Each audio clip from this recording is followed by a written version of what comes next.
kezaliman.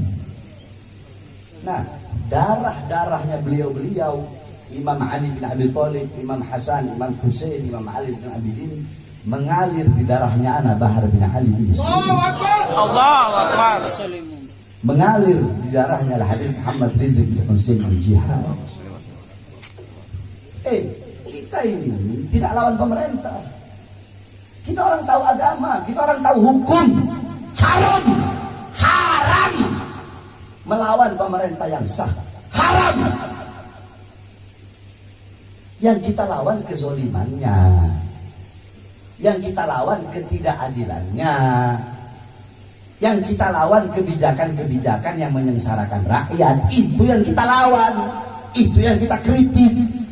Kalau pemerintah nggak mau dikritik, berarti ini bukan negara demokrasi. Katanya demokrasi, iya kan? Ini negara-negara demokrasi.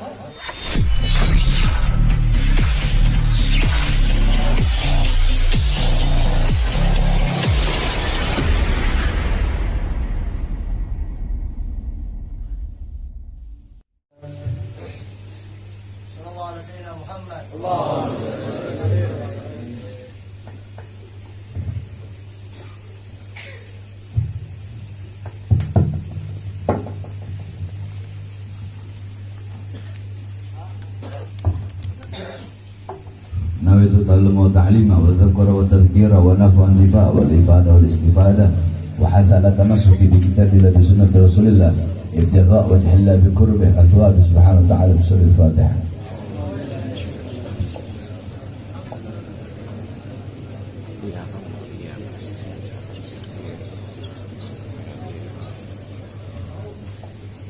الفاتحة لمعلم الكتاب الإحياء علوم سيدنا الإمام حجة الإسلام الإمام محمد وفي 7 أبواب.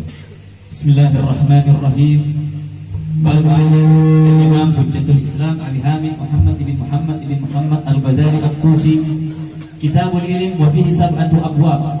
الباب الأول في فضل العلم والتعليم والتعلم. الباب الثاني في فرض العين وفرض الكفاية من العلوم وبين حد الفقه والكلام من علم الدين وبين علم الآخرة وعلم الدنيا.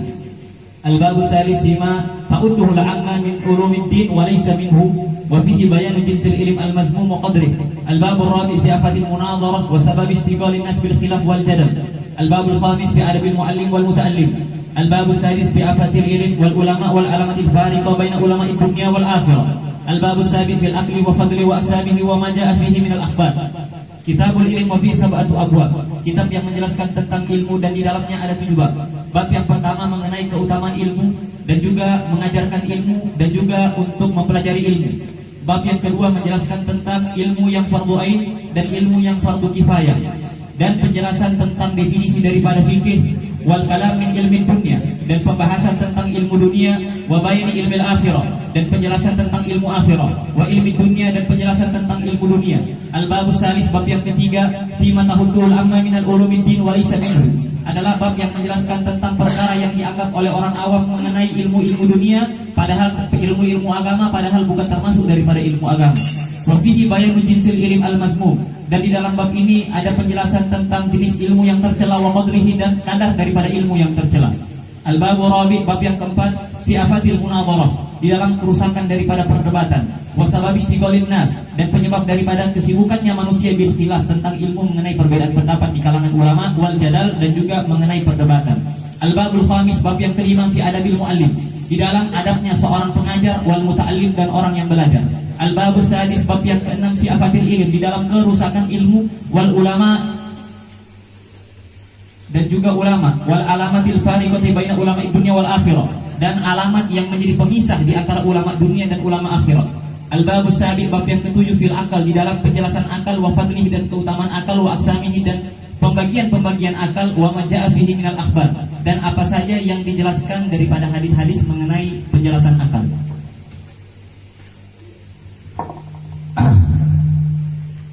Sudah dibacakan tentang bab pertama daripada kitab Ihya Ulumuddin oleh adik kami Al-Habib Zain bin Ali bin Ismail. Saudara-saudara sekalian yang dimuliakan oleh Allah Subhanahu wa taala, kitab Ihya Ulumuddin adalah kitab yang dikarang oleh Hujjatul Islam, Mujaddidul Islam bila khilaf,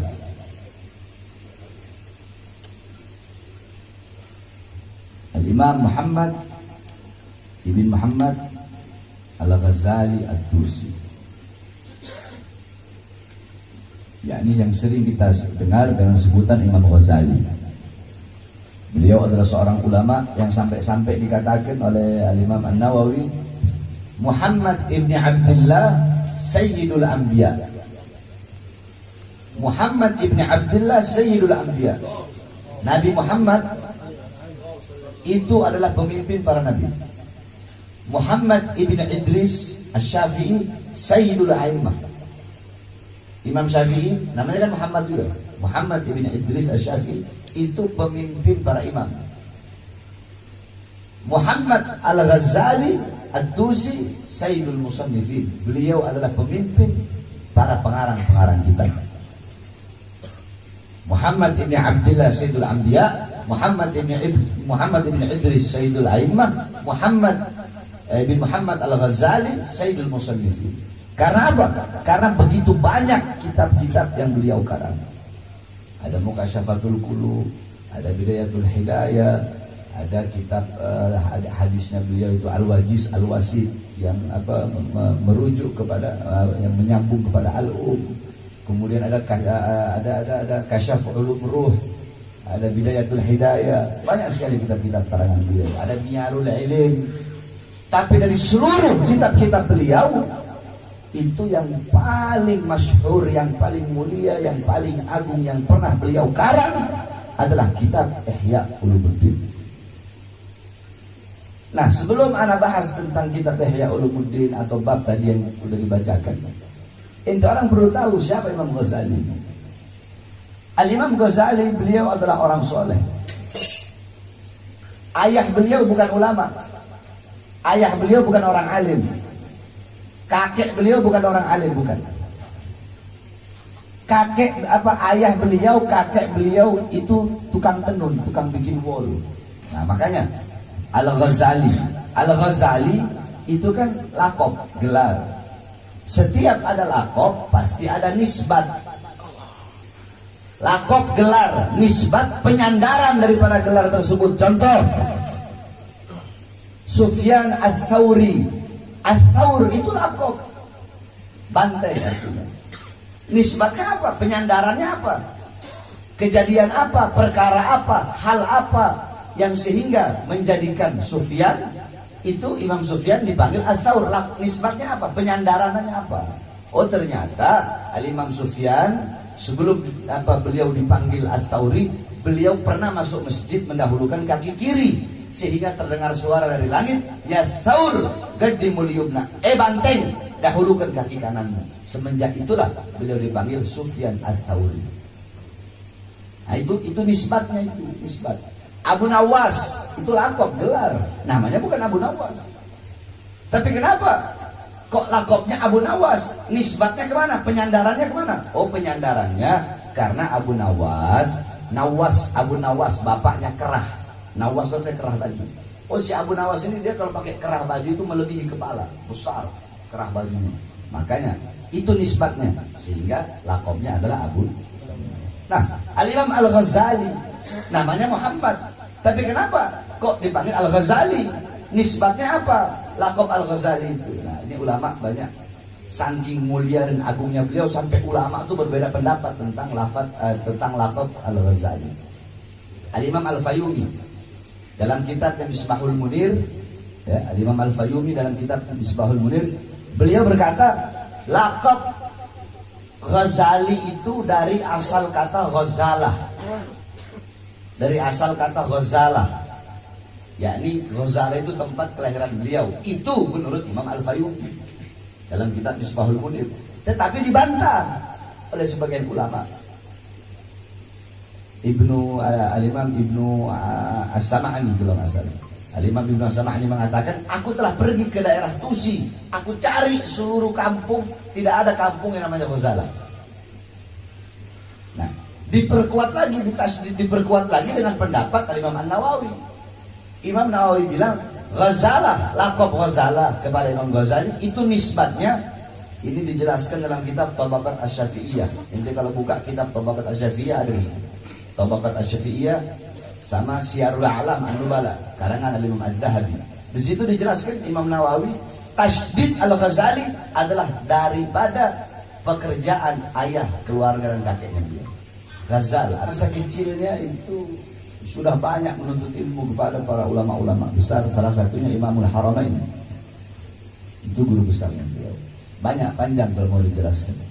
Intinya beliau adalah salah satu ulama dari umat Nabi Muhammad yang sangat dibanggakan oleh Rasulullah SAW. Ana ceritakan gini, Al-Imam Asy-Syaikh Abil Hasan Asy-Syadzili, pengarang kitab pengarang wirid Hizib Bahar Hizib Nasr, yang ngarang kitab Sirrul Jalil fi Khawasi Hasbunallah wa ni'mal wakil, yang ngarang kitab Mafakhirul Aliyah, itu beliau Syekh Abil Hasan Asy-Syadzili. Syekh Abil Hasan Asy-Syadzili pernah bermimpi. Dalam mimpinya beliau melihat ada Rasulullah dan ada Nabi Musa alaihi salam. Nabi Musa bilang ke Rasulullah, wahai Muhammad, engkau pernah berkata ulama ummati kal anbiya Bani Israel. Ulama dari umatku itu sama seperti nabi-nabi dari kalangan Bani Israel. Aku ini nabi dari kalangan Bani Israel. Aku mau lihat umat seperti apa sih, ulama dari umatmu itu seperti apa.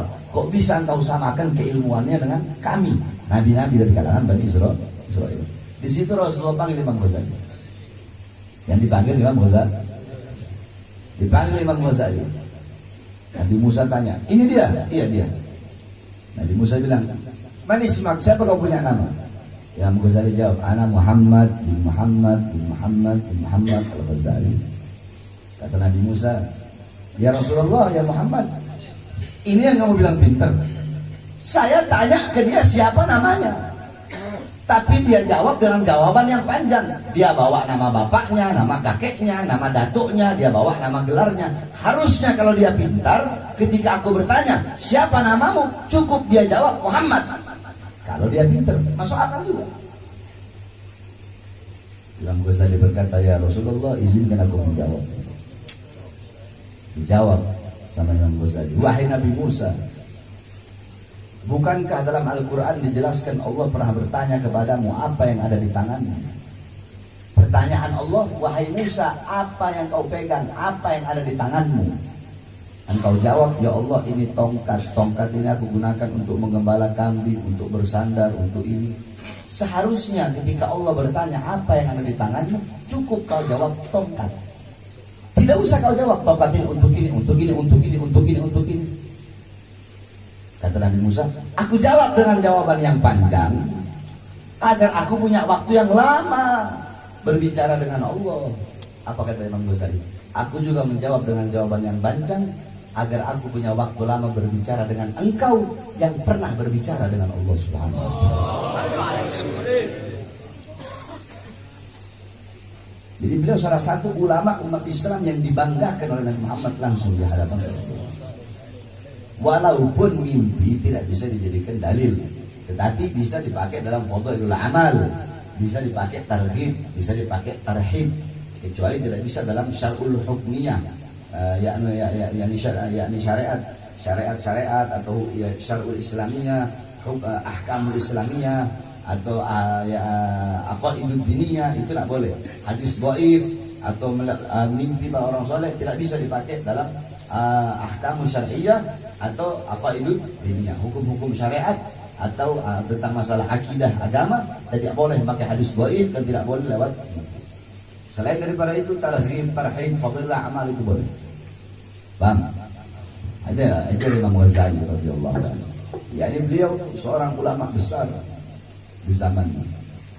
Nah, kitab Ihya Ulumuddin, ya, Al-Imam An-Nawawi radhiyallahu anhu, beliau berkata seperti ini. Hampir-hampir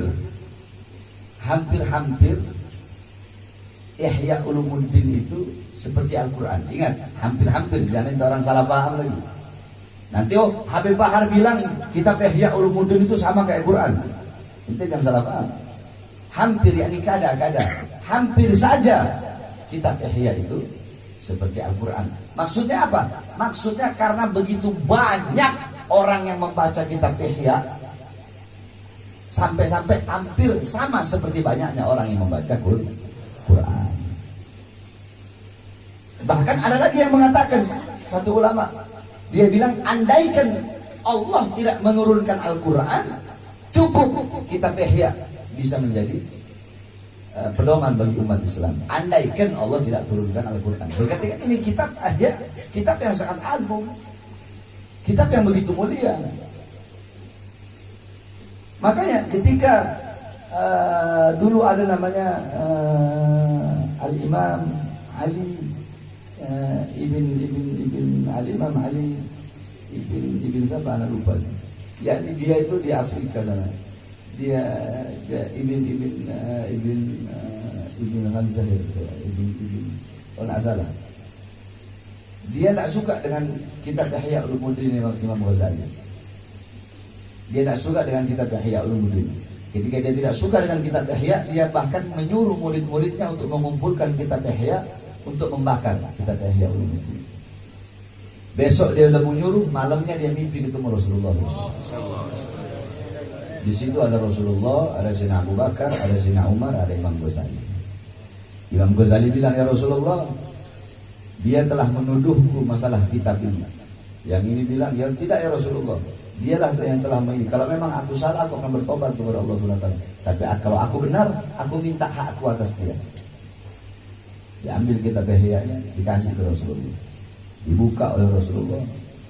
Ini kitab yang bagus, dikasih ke Sayyidina Abu Bakar. Ini kitab yang bagus, dikasih ke Sayyidina Umar. Ini kitab yang bagus. Akhirnya dia dicambuk oleh Nabi Muhammad SAW sebagai hukuman. Dicambuk, baru 5 kali cambukan, Sayyidina Abu Bakar sudah berkata, ya Rasulullah, cukup, maafkan dia, tidak usah dicambuk. Mungkin dia tidak tahu atau mungkin dia tidak paham. Ketika ini bangun, dia bangun, bekas cambukan Nabi Muhammad masih ada di belakang. Bahkan rasa sakit dari cambukan itu masih ada. Ketika itu langsung dia bertobat kepada Allah, dia minta syafaat kepada Rasulullah. Besoknya dia mimpi lagi ketemu Rasulullah, diusap oleh Rasulullah, dia bangun, hilang bekas cambukan Rasulullah. Akhirnya apa?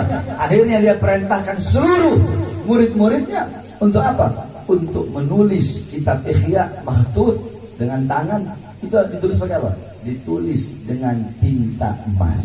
Akhirnya beliaulah yang menyebarkan kitab Ihya Ulumuddin di seluruh daerah Afrika. Ini Ihya Ulumuddin kitab yang begitu agung. Sampai-sampai Habib Abdullah bin Abu Bakar, Habib Abu Bakar bin Abdullah Idrus, beliau berkata, barang siapa di zaman beliau, padahal di zaman beliau itu kan tidak ada percetakan, tidak ada apa. Makanya banyak kitab Ihya tersebar di zaman beliau. Beliau bilang, barang siapa yang menulis kitab Ihya dengan tangannya, menulis kitab Ihya dengan tangannya menjadi 40 jilid, maka dia akan masuk ke dalam surganya Allah Subhanahu wa taala. Nah, sehingga di zaman beliau kitab Ihya banyak tersebar. Kenapa? Karena banyak yang mencatat dengan tangan. Karena waktu itu tidak seperti sekarang. Dan masih banyak lagi keutamaan, kemuliaan kitab Ihya Ulumuddin. Banyak orang-orang ngomong Ihya Ulumuddin seperti Ibnu Taimiyah, kitab Ihya Ulumuddin itu banyak hadis-hadis dhaif. Ente perlu tahu, Al-Imam Ghazali tidak sembarangan ketika meletakkan hadis di dalam kitab Ihya. Itu beliau bukan ada, tarikatnya ada, semua ada di situ. Enggak ada yang enggak ada. Mau apa, syariat ada di situ, masalah hukum-hukum, masalah hakikat ada, tasawuf ada, semuanya ada dalam kitab. Ente mau hadis, semuanya ada dalam kitab Ihya Ulumuddin Al-Imam Al-Ghazali. Ini termasuk kitab salaf yang selalu biasa kita orang baca. Makanya akan dikatakan, man arada taqadduma fa alaihi bi kutubil mutaqaddimin, fa man arada ta'akhkhara fa alaihi bi kutubil mutaakhirin. Barang siapa yang ingin maju, barang siapa yang ingin terdepan dalam urusan agama, ilmu, apapun itu, maka hendaklah dia berpegang teguh kepada kitab-kitab terdahulu. Man arada ta'akhara falaihi bi kutubil mutaakhirin. Kalau ente pengen terbelakang mental, terbelakang dalam hal agama, dalam hal ilmu, ya dia pakai kitab-kitab sekarang. Sebab kenapa? Beda, kata Habib Zain bin Smith. Beda. Ulama zaman dulu sama zaman sekarang itu beda. Zaman dulu, contoh Al-Imam Ibn Ruslan yang orang Zubat. Beliau menyelesaikan kitab Zubatnya itu di laut, di kapal. Setelah selesai, itu beliau buang kitabnya di laut. Orang-orang nanya, ya Imam, kamu bertahun-tahun bikin ini Zubat, kitab Zubat, Nagom Zubat bertahun-tahun, kok udah selesai kamu buang ke laut? Beliau jawab pakai ayat Quran, kullu syai'in khaliq illa wajah. Segala sesuatu akan hancur kecuali Allah. Maksudnya apa? Maksudnya kalau aku bikin ini kitab, niatku karena Allah, maka tidak akan hancur walaupun aku buang ke laut. Tapi kalau aku bikin ini kitab dengan niat dan tujuan agar aku dipuji orang, maka kitab ini pasti hancur. Akhirnya kitab tersebut nggak hancur walaupun di laut, nggak hancur sampai ke tepi laut, diambil nelayan sampai tersebar di seluruh dunia. Padahal di zaman itu tidak ada seperti sekarang handphone canggih apa semua. Tapi kenapa kitab-kitab terdahulu selalu bertahan bahkan tersebar ke seluruh dunia? Itu karena keikhlasan si musannif atau pengarang daripada kitab tersebut. Kitab-kitab sekarang enggak. Profesor, doktor, ini, pengarang profesor, doktor, ini. Pengarang profesor, doktor, S1, S2, S3, S4, S5, SH, LC, MC, BC, apa segala macam. Ulama-ulama zaman dulu enggak ada. Paling setelah kemari beliau meninggal, murid-murid yang meletakkan muallif al-imam. Beliau nggak ada pakai itu, nggak ada.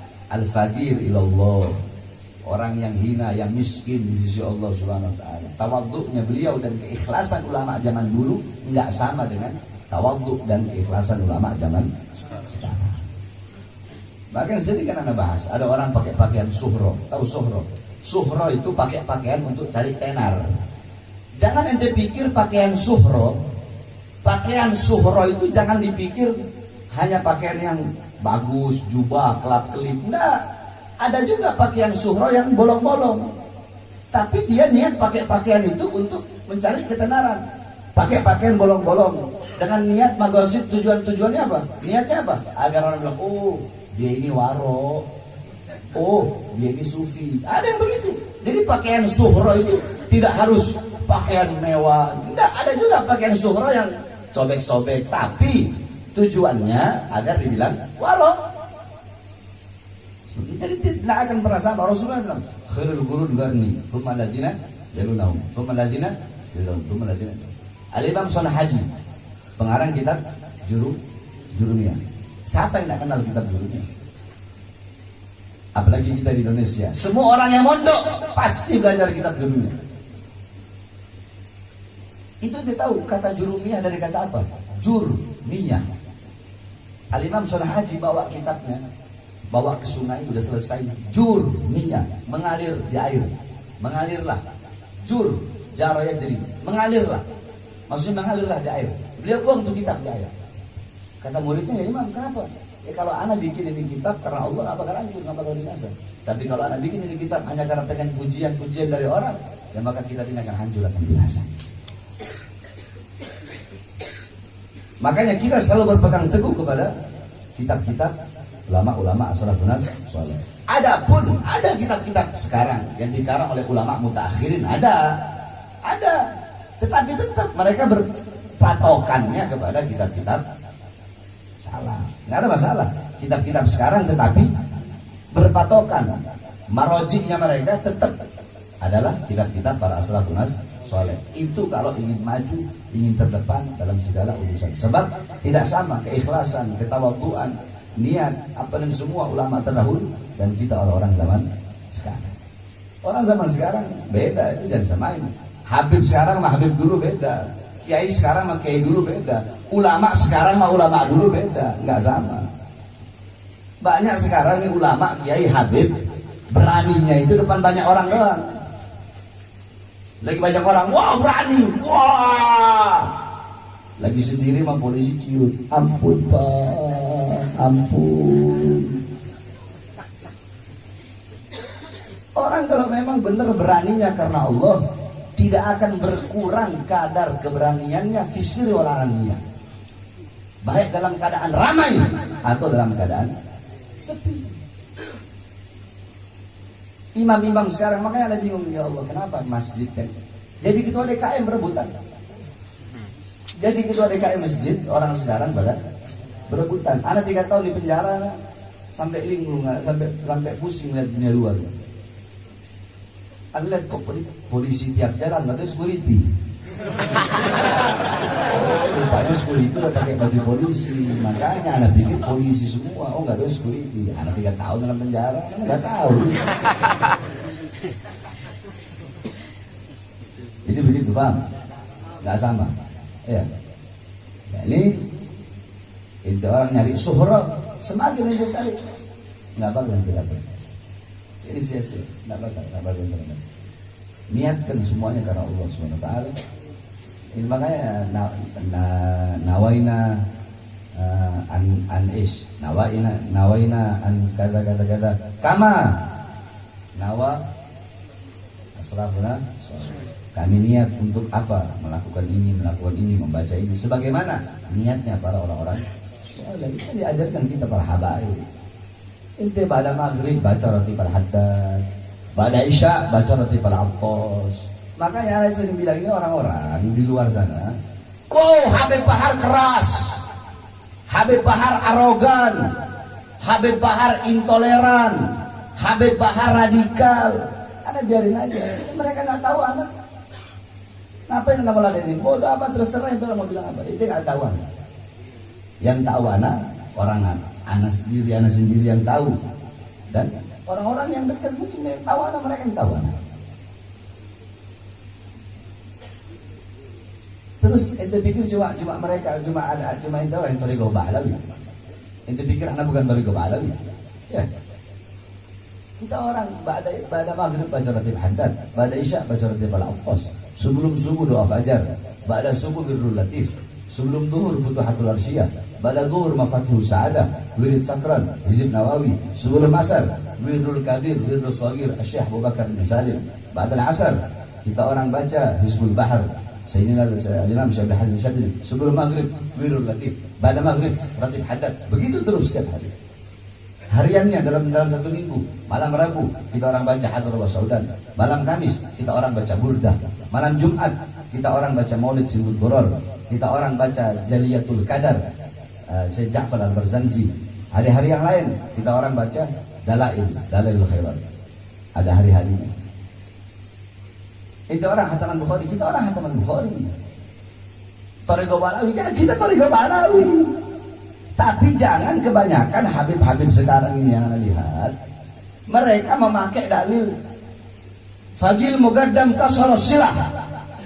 Woi, Fagil Mugaddam itu mematahkan pedang. Itu orang nggak boleh ceramah keras, jangan ceramah tegas, jangan, udah diem aja. Ajarin dakwahnya Nabi, lembutnya Nabi, senyumnya Nabi. Bagaimana ini? Kita orang ini yang ceramah tegas tidak pernah menghilangkan kelembutan Nabi. Kita jelaskan bagaimana akhlak Nabi, bagaimana adab Nabi. Nah, ente orang yang ceramahnya lembut-lembut, jangan hilangkan juga ketegasan Nabi. Oh, Habib Bahar ceramahnya marah-marah, ceramah matanya merah, ceramah kayak mau perang. Ente orang kayak nggak tahu hadis yang mengatakan karena Rasulullah SAW idza khataba marrat ainahu. Kalau ente mau tahu Nabi Muhammad kalau lagi khutbah, lagi ceramah, marrat ainahu, merah kedua mata beliau. Wa ala sautuhu, suaranya Nabi meninggi, keras, tinggi suaranya Nabi.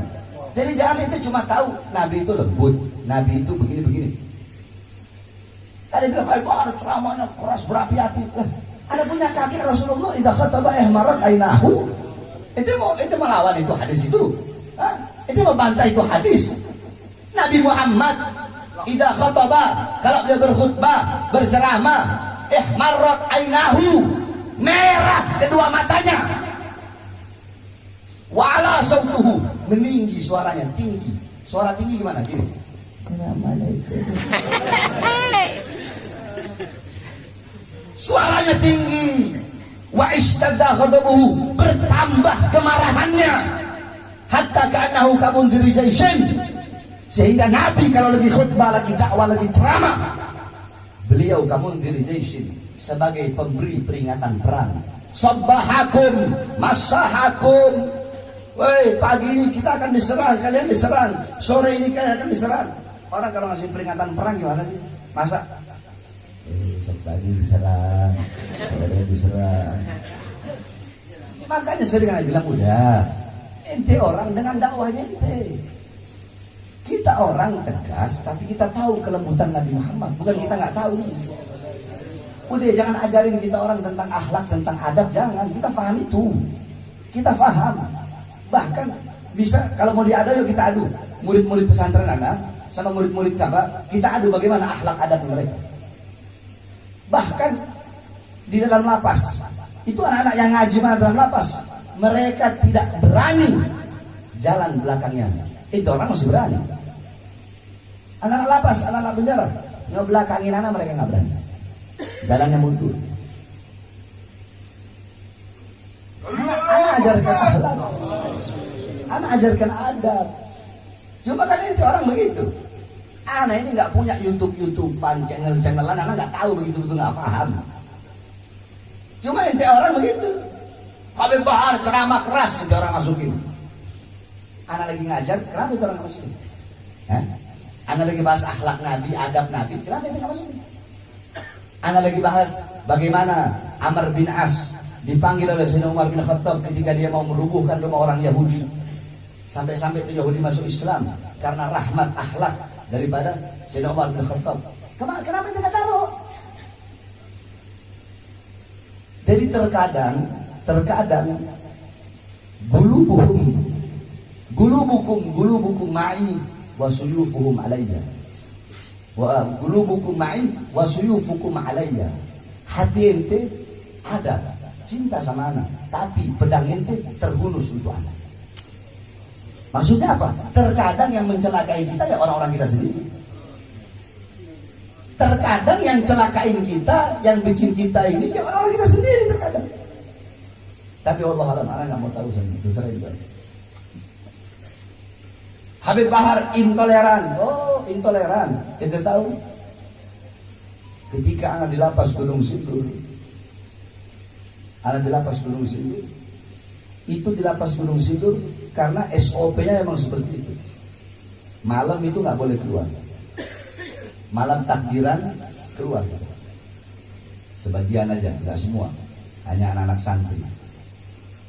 Ketua gereja dan pengurus-pengurus gereja datang ke anak, Habib, minta tolong, Habib. Barangkali Habib tokoh di sini.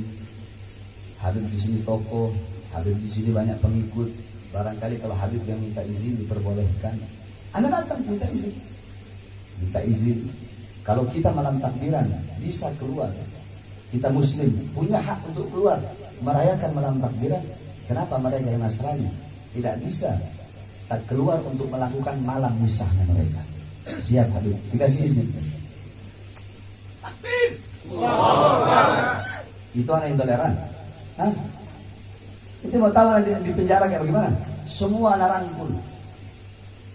Anak nggak pandang agamanya enggak, anak nggak pandang sukunya enggak, anak nggak pandang warna kulitnya enggak. Mau yang agama Kristen, Nasrani, Katolik, Buddha, Hindu, semuanya anak rangkul. Kok yang warna kulitnya hitam, putih, kuning, coklat, semuanya anak rangkul. Nggak ada suku-sukuan. Suku apapun, mau Indonesia Timur, mau Sulawesi, mau Maluku, mau Papua, mau Sumatera, mau Aceh, mau dari Sabang, mau Jawa, mau Sunda, semuanya. Anda bilang kita satu. Intoleran. Terserah itu bilang intoleran. Itu mau caci, mau maki Bahar Smith, silahkan. Anda tidak perlu. Tapi jangan coba-coba ini sama agama. Islam ente hina, Islam ente caci, Islam ente maki. Guru-guru kita orang, guru-guru anak, Habib Rizik ente hina, ente caci maki. Nah, awas. Kalau Pak Harbin Smith silahkan, terserah sepuas hati ente orang. Hina anak, caci anak, maki anak, apa-apa. Tapi jangan ente menghina agama. Nabi Muhammad pribadinya dihina, pribadinya dicaci, pribadinya dimaki. Dia coba masalah agama, nggak ada tuh. Dan itu terus berlangsung sampai zaman Sayyidina Abu Bakar, Sayyidina Umar. Kakek-kakeknya kita orang ini, mereka dipenjara, mereka meninggal, mati, dibunuh, diracun. Kenapa sih? Kenapa? Karena mereka yang berada di barisan paling depan untuk menyuarakan kebenaran melawan kezaliman. Nah, darah-darahnya beliau-beliau, Imam Ali bin Abi Thalib, Imam Hasan, Imam Husain, Imam Ali bin Abidin, mengalir di darahnya anak Bahar bin Ali bin Allahu Akbar. Mengalir di darahnya Habib Muhammad Rizik bin Husain bin Jihad. Kita ini tidak lawan pemerintah. Kita orang tahu agama, kita orang tahu hukum. Haram melawan pemerintah yang sah. Haram. Yang kita lawan kezolimannya, yang kita lawan ketidakadilannya, yang kita lawan kebijakan-kebijakan yang menyengsarakan rakyat. Itu yang kita lawan, itu yang kita kritik. Kalau pemerintah nggak mau dikritik, berarti ini bukan negara demokrasi. Katanya demokrasi, iya kan? Ini negara demokrasi. Justru dengan kritik-kritik kita, nasihat kita orang sebagai ulama, sebagai habaib, wajib memberikan nasihat kepada para ulama, kepada para pemerintah. Kalau ada baik-baik dari pemerintah, mana ada kita orang ini? Tidak ada.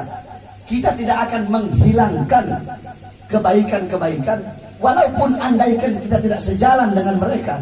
Kebaikannya kita nggak hilangin, manfaatnya dia beri manfaat, kita nggak hilangin. Sebaliknya, kalau ada keburukan-keburukan, walaupun sejalan dengan kita, walaupun satu pikiran dengan kita, walaupun satu golongan dengan kita, tapi kalau dia buruk, kalau dia punya keburukan, dia punya apa, dia punya kesalahan, tidak akan kita benarkan. Itu baru namanya tasammu, itu tawassut, berada di tengah.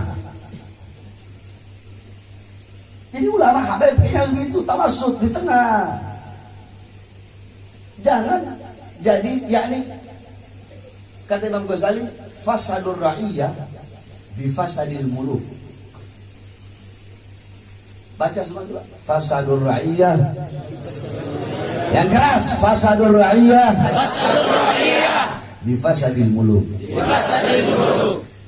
Wa fasadul muluk bifasadil ulama. Rusaknya rakyat, negara itu karena rusaknya pemerintah.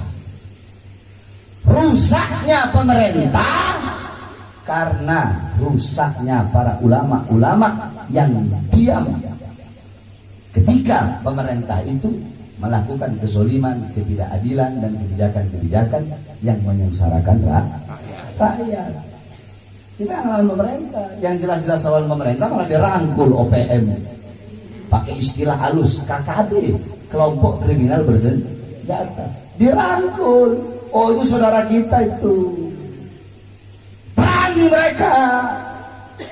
Jelas-jelas mereka mau bikin negara sendiri.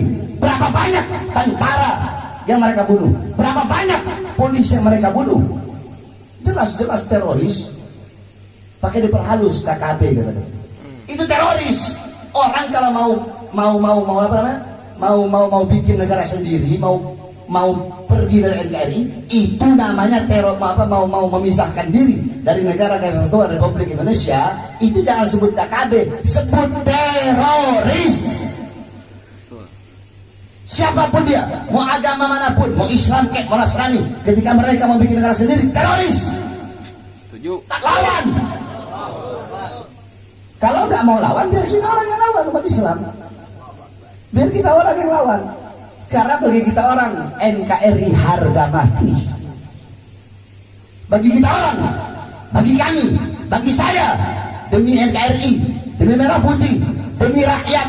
Jangankan cuma di penjara, dibunuh, diracun, dicincang-cincang, disobek-sobek badan. Demi Allah, saya rela dunia akhirat. Makanya dikit-dikit Habib Bahar radikal, Habib Bahar intoleran. Gak tahu, biarin, terserah. Mereka mau bilang apa terserah. Nabi itu nggak pernah kalau dakwah marah-marah, nggak pernah baca hadis. Makanya baca hadis, makanya ngaji, makanya mondok, biar tak. Emang akhlak adab mana perlu anda tunjukin ke kalian? Ngapain? Akhlak adab mana anda tunjukin ke kalian? Kalau mau tahu akhlak adab, datang sini. Anda ajarin akhlak adab. Sebagaimana diajarkan oleh datuk-datuk kita, baginda Nabi Muhammad sallallahu alaihi wasallam.